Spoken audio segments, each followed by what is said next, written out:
সবাইকে প্রীতি ও শুভেচ্ছা জানিয়ে আজকের ভিডিওটি শুরু করছি। আজকের ভিডিওটি দেশভাগের ইতিহাসের উপর। দেশভাগ শুধু পশ্চিম বাংলা নয়, সারা ভারতবর্ষকে ক্ষতিগ্রস্ত করেছে। হিন্দু সমাজের বিরাট ক্ষতি হয়েছে, যা আজও পূরণ হয়নি। দুই বাংলার ভিতর পশ্চিমবাংলা একটি ক্ষুদ্র রাজ্যে পরিণত হলো কেন?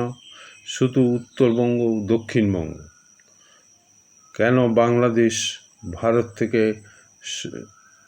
সরে গেল? কেন ভারত থেকে বিচ্ছিন্ন হয়ে গেল?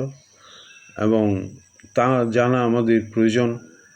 আমাদের যে ইতিহাস পড়ি, সে ইতিহাস নেহরু বামপন্থীদের তৈরি ইতিহাস। সেই ইতিহাস শুধু বিকৃত নয়, শুধু অসৎ উদ্দেশ্য প্রণোদিত। সেদিন বামপন্থীরা ভারতবর্ষের স্বাধীনতা আন্দোলনে যোগ দেয়নি, পাকিস্তান আন্দোলনে যোগ দিয়েছিল। তারা উড়িষ্যা, আসাম, ত্রিপুরা ও পশ্চিমবাংলা নিয়ে এক বৃহত্তর বাংলা করতে চেয়েছিল। তাই সংখ্যালঘু হিন্দুদের সেখানে কি হবে, তারা সে কথা ভেবে দেখেনি। আর দেশ স্বাধীন হবার পর, অর্থাৎ পাকিস্তান সৃষ্টি হবার পর, রাজশাহী জেলে তাদের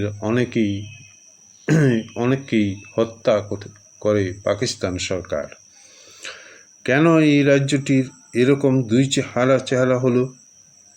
কেন তারা সুজলা সুফলা নদী মাতৃক দুই তৃতীয়াংশ বিচ্ছিন্ন হয়ে গেল?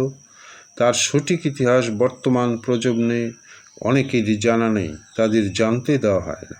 যারা জানতে চায় তাদের মনে ভ্রান্ত ধারণা সৃষ্টির, প্রকৃত তথ্য চাপা দেবার সজ্ঞান অপপ্রয়াস দেখা যায়, এবং উদ্দেশ্যমূলকভাবেই। যদি আপনার সীমানা কমে যায়, যদি জমি কমে যায়, তবে আপনার সমস্যা বাড়বে।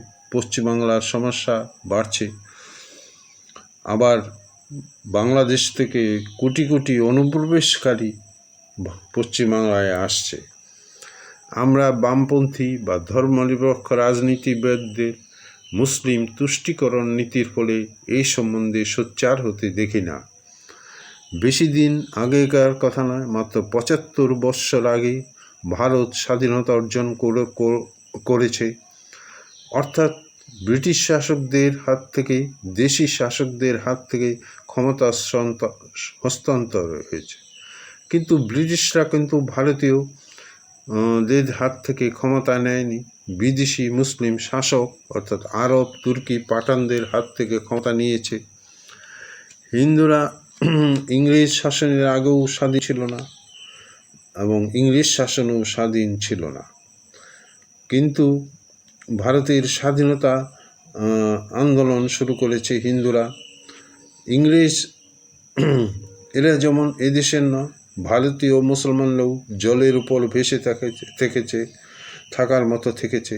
ভারত আত্মার সাথে তাদের কোনো সম্পর্ক নেই। তাদের সংস্কৃতি, তাদের চিন্তাভাবনা, তাদের ইসলামিক সংস্কৃতি সব কিছুই আরবকে কেন্দ্র করে। ভারতের সাথে সম্পর্কহীন, তাই দেশভাগ ও পরিণত হয়েছে। যেসব ভারতবাসী ইসলাম ধর্মান্তরিত হয়েছে, তারাও ভারত আত্মার সাথে কোনো সম্পর্ক ত্যাগ করেছে। ইরানি, তুরানি, আফগানি, আরবদের সংস্কৃতিকে অনুসরণ করেছে। দেশভাগকে আমরা একটা ব্যাখ্যা করতে পারি, এ হচ্ছে ভারতীয় ও অভারতীয়দের লড়াই। পাকিস্তান সৃষ্টি অভারতীয়দের প্রচেষ্টা মাত্র। দ্বিতীয় বিশ্বযুদ্ধোত্তর আন্তর্জাতিক ও আভ্যন্তরীণ পরিস্থিতির চাপে ব্রিটিশ শাসক গোষ্ঠী হিন্দু মুসলমানের স্থায়ী বিভেদ ও তিক্ততা সৃষ্টি করে সরে পড়াই বুদ্ধিমানের কাজ মনে করে। ভারত ছাড়ো আন্দোলনে মার মুখে মূর্তি রেখে আজাদ হিন্দ ফৌজ কাণ্ডের পর ভারতীয় সৈন্যবাহিনীর আনুগত্যে ফাটল ধরে 1857 সালের মহাবিদ্রোহের শতবর্ষপূর্তি পর্যন্ত এই দেশের শাসন রজ্জু হাতে রাখা নিরাপদ মনে করেনি ব্রিটিশরা। ব্রিটিশ কর্তৃপক্ষের এই সিদ্ধান্ত নির্ভুল। ভারতীয়দের হাতে ক্ষমতা হস্তান্তর তাদের তিলমাত্র ক্ষুণ্ণ হয়নি, এক বিন্দু রক্তপাত হয়নি। তাই হয়তো এই ক্ষমতা হস্তান্তর প্রক্রিয়াকে বিনা রক্তপাতে স্বাধীনতা লাভ বলে বগল বাজানো হয়। তোর জন্য অহিংসার প্রবক্তা মহাত্মা গান্ধীকে কৃতিত্ব দেওয়া হয়। কৃতিত্ব দিয়ে একদল স্থাবক নিজেদের ব্যবসা বাণিজ্য অর্থনীতি কে মজবুত করছে, আর আপামর হিন্দুদের দুরবস্থা বাড়ছে।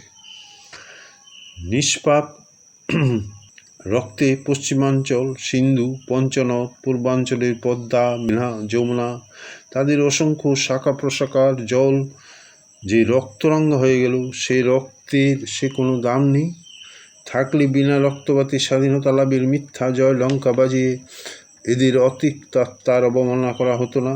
কিন্তু জাতি হিসাবে আমরা যেহেতু কঠোর বাস্তবের সম্মুখীন হতে ভয় পাই, তাই মিথ্যার আবরণে আত্মতুষ্টি লাভ ও আত্মপ্রেরণায় আমাদের জুড়ি নেই। অনেকের হয়তো স্মরণ থাকে না 1947 সালে 15ই আগস্টের আগে পশ্চিমবঙ্গ নামে কোনো রাজ্যের আইনানুগ অস্তিত্ব ছিল না। সুতরাং এই খণ্ড রাজ্যটি সৃষ্টি হলো কেন? তার পূর্ণাঙ্গ ইতিহাসই কি? এই রাজ্য সৃষ্টিতে ব্যক্তি হিসেবে যার অবদান সর্বাধিক, জাতি ও দেশের স্বার্থে আত্মোৎসর্গকারী সেই মহান দেশপ্রেমী ভারত কেশরী ডক্টর শ্যামাপ্রসাদ মুখোপাধ্যায়ের নিরলস সংগ্রামের কাহিনী, জানতে চাওয়া বর্তমান এবং ভবিষ্যৎ প্রজন্মের ন্যায্য দাবিও বটে। বর্তমানকালে ইতিহাস আর নয়, ইতিহাসের সাথে বিজ্ঞান জুড়ে গিয়েছে। অন্ধ আবেগ বিচার বুদ্ধিকে অচ্ছন্ন করলে তার সত্য ইতিহাস নিরূপণে বাধা হয়। আজকের কোন মসজিদের তলায় মন্দির লুকিয়ে আছে তা বিজ্ঞান এবং সার্ভের দ্বারা জানা সম্ভব, লেজার জ্ঞানের দ্বারা। তাই ইতিহাসকে ফাঁকি দেওয়া সম্ভব নয়। সমুদ্রের তলায় গেছে যে শহর, সে শহরকেও জানা যায়। সে শহর কেন ধ্বংস হয়েছিল সেটাও জানা যায় বিজ্ঞানের মাধ্যমে। অনেকের হয়তো জানা নেই মুসলিম লীগের ভারত ভাগের দাবির 23শে মার্চ 1940-এর বিরুদ্ধে প্রথম যে কণ্ঠটি প্রতিবাদ মুখর হয়েছিল সেটি ডক্টর শ্যামাপ্রসাদের। লাহোর লীগে দেশভাগের দাবি উত্থাপনে 15 দিনের মধ্যে শ্রীহট্টে অনুষ্ঠিত Surma valley and Shillong hill district Hindu কনফারেন্সের সভাপতির ভাষণে তিনি বলেন, আমাদের দিকে নানা দিক থেকে বিপদ ধেয়ে আসছে, অর্থাৎ হিন্দুদের দিকে নতুন বিপদ রূপে দেখা দিয়েছে। পাকিস্তান দাবি একে ছোট কোনো বা ননসেন্স বলে সরিয়ে রাখলে হবে না।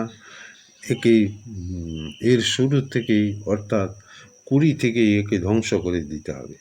তারপর থেকেই পরবর্তী 5 বছর শ্যামাপ্রসাদ উত্তর বিহার, মহাকৌশল, মাদুরা, বর্ধমান, লায়লপুর, অমৃতসর, দিল্লি, গোরক্ষপুর, লুধিয়ানা, বিলাসপুর ইত্যাদি স্থানে অনুষ্ঠিত হিন্দু মহাসভা সম্মেলনে ভাষণ দান প্রসঙ্গে পাকিস্তান প্রস্তাবের অসততা, দেশভাগের বিষময় পরিণতি সম্পর্কে বিভিন্ন দৃষ্টিকোণ থেকে বিচার করে জোরালো বক্তব্য রাখেন।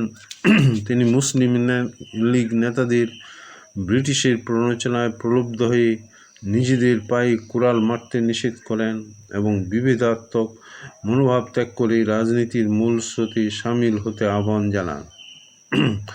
এই উদ্দেশ্যে তিনি স্বয়ং উদ্যোগী হয়ে মিস্টার জিন্নার সঙ্গে সাক্ষাৎ করেন। তিনি জিন্নার সাথে দেখা করেন এবং কয়েক ঘন্টা কথা বলেন। সেটা 3 ঘন্টা। তাকে সেই কথাবার্তা আন্তরিকতার মধ্যে হয়েছিল, কিন্তু জিন্না পাকিস্তানের দাবিতে অনড়। শ্যামাপ্রসাদের প্রচেষ্টা ব্যর্থ হলো। মিস্টার জিন্না ভারত ভাগে দাবি ছাড়লেনও না। তিনি ভারত ভাগ করলেই ছাড়লেন, পাকিস্তান সৃষ্টি করলেই ছিলেন।